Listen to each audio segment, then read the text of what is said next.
Hi friends, welcome back to my channel cook with Sami. இனி நம்ம super and டேஸ்டியான ஒரு போண்டா ரெசிபி தான் பார்க்க போகிறோம்.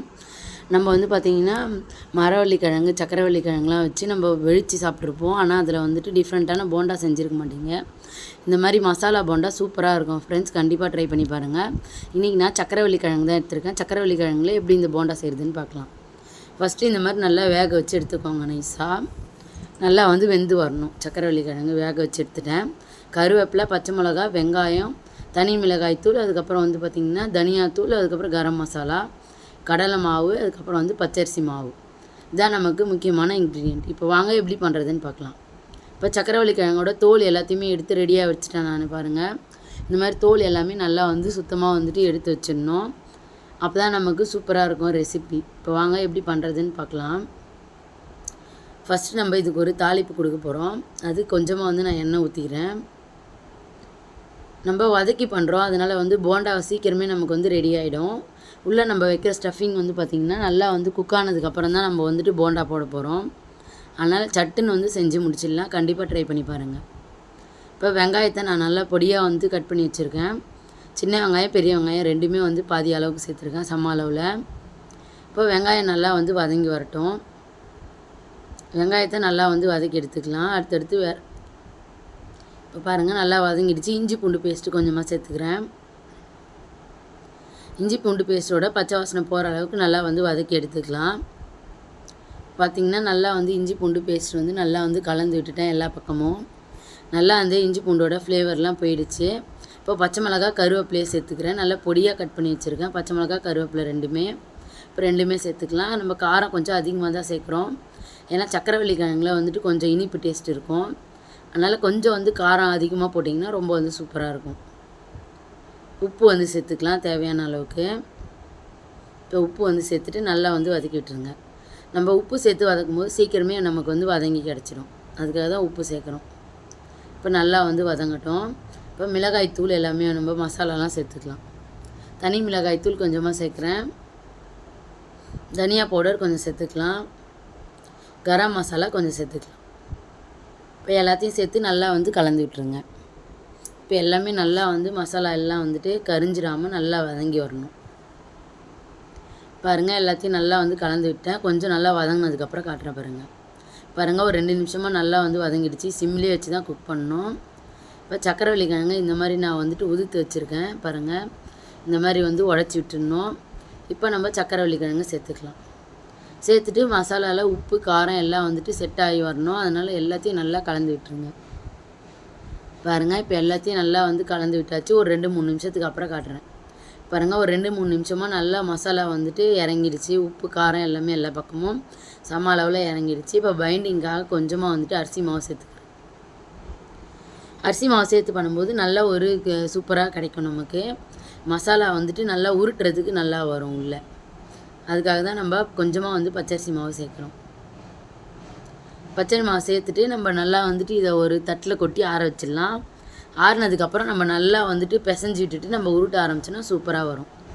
பாருங்கள், ஆற விட்டுட்டேன். ஆற விட்டு நல்லா பிசைஞ்சு எடுத்துட்டேன். இப்போ பாருங்கள், உருட்டுறதுக்கு எவ்வளோ சூப்பராக வருது பாருங்கள். இந்த அளவுக்கு நமக்கு பதம் வரணும். அப்போ தான் நமக்கு போண்டா ரொம்ப சூப்பராக வரும்.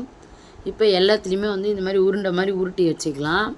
அப்போ தான் நமக்கு போண்டா மாவில் முக்கி நம்ம பொரிக்கிறதுக்கு நமக்கு கரெக்டாக இருக்கும். எல்லாத்தையும் இதே மாதிரி நம்ம மீடியமான பால் சைஸுக்கு நம்ம உருட்டி எடுத்துக்கலாம். பாருங்கள், நல்லா உருட்டியாச்சு. இதே மாதிரி எல்லா மாவுலேயும் உருட்டிட்டு காமிக்கிற பாருங்கள். இப்போ எல்லாத்தையும் உருட்டி எடுத்துட்டேன். இப்போ மாவு கலந்துக்கலாம். நம்ம போண்டா போடுறதுக்கு மாவு கடல மாவு ஒரு கப் அளவுக்கு சேர்த்துருக்கேன். தேவையான அளவுக்கு சோடா உப்பு சேர்த்துக்கலாம். இப்போ சோடா உப்பு சேர்த்தாச்சு. இப்போ நார்மல் உப்பு சேர்த்துக்கலாம். நம்ம மிளகாய்த்தூள் சேர்த்துக்கிறேன். தனி மிளகாய்த்தூள் தான் சேர்த்துக்கிறேன். ஆல்ரெடி உள்ள ஸ்டஃபிங்கில் நம்ம எல்லாமே சேர்த்துருக்கோம். இப்போ நம்ம கொஞ்சமாக இதில் சேர்த்துருக்கோம். பச்சரிசி மாவு கொஞ்சமாக சேர்க்குறேன். பச்சரிசி மாவு சேர்க்கும் போது தான் நமக்கு நல்ல ஒரு கிறிஸ்பியாக கிடைக்கும் போண்டா. வெளில உள்ளே நல்லா சாஃப்டாக இருக்கும். கடலை மாவு, பச்சரிசி மாவு சேர்த்தாச்சு.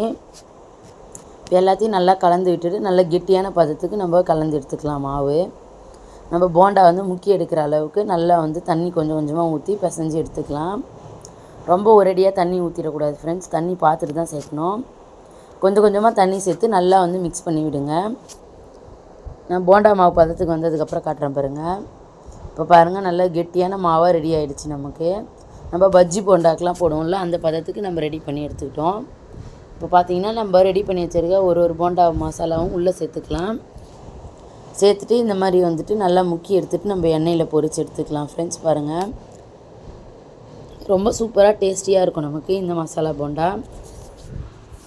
நம்ம பொட்டேட்டோவில் மசாலா போண்டா வந்து ட்ரை பண்ணியிருப்போம். இந்த மாதிரி வந்துட்டு சக்கரவள்ளி கிழங்குல ட்ரை பண்ணியிருக்க மாட்டோம். கண்டிப்பாக வந்து ட்ரை பண்ணி பாருங்கள். ரொம்பவே அருமையாக இருக்கும் டேஸ்ட்டு நமக்கு. பாருங்கள் இப்போ நல்லா வந்து எண்ணெய் காஞ்சி வந்துருச்சு.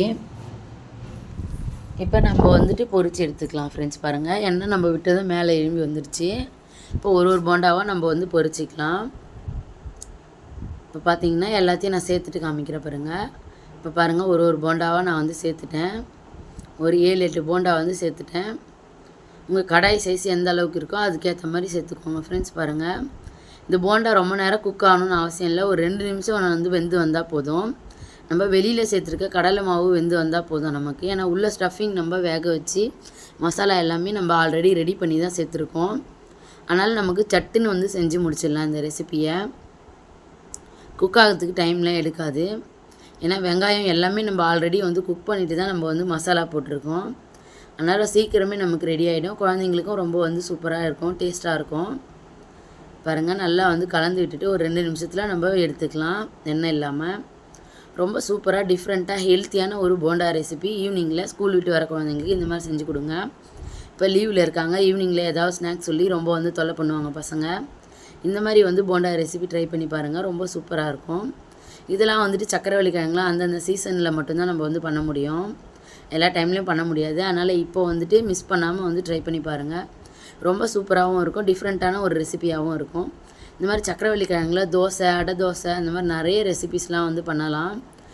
உங்களுக்கு வேணும்னா சொல்லுங்கள், நான் வந்துட்டு அடுத்தடுத்த ரெசிபியாக வந்து அப்லோட் பண்ணுறேன். பாயாசம் பண்ணலாம், நிறைய ரெசிபி வந்து பண்ணலாம். அல்வா பண்ணலாம். நம்ம சக்கரவள்ளி கிழங்குல நிறைய டிஷ் பண்ணலாம் ஃப்ரெண்ட்ஸ். ரொம்ப வந்து ஹெல்த்தியான ஒரு இது. எங்கள் ஃப்ரெண்ட்ஸ் இந்த மாதிரி வந்து டிஃப்ரெண்ட்டான ரெசிபிஸ் வந்து ட்ரை பண்ணி கொடுங்க. எப்போவுமே நம்ம வடை பஜ்ஜின்னு போடாமல் இந்த மாதிரி வந்து டிஃப்ரெண்ட்டாக மசாலா போண்டா செஞ்சு கொடுங்க. குழந்தைங்க ரொம்ப வந்து என்ஜாய் பண்ணி சாப்பிடுவாங்க. ரொம்ப வந்து டேஸ்ட்டு பக்காவாக இருக்கும் ஃப்ரெண்ட்ஸ். கண்டிப்பாக ட்ரை பண்ணி பார்த்துட்டு கமெண்ட் பண்ணுங்கள். ரொம்ப சூப்பரான டேஸ்டியான ஈவினிங் ஸ்நாக்ஸ் ரெடி ஆகிடுச்சு. நம்ம டீ போட்டு ஒரு 2 போண்டா சாப்பிட்டா போதும்.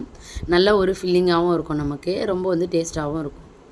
இப்போ கோடையில் இப்போ மழை வேறு பெஞ்சிட்ருக்கு. இப்போ சூப்பராக இருக்கும் ஃப்ரெண்ட்ஸ். கண்டிப்பாக ட்ரை பண்ணி பாருங்கள். தேங்க்யூ பாபா. இன்னொரு சூப்பரான வீடியோவில் சந்திக்கலாம்.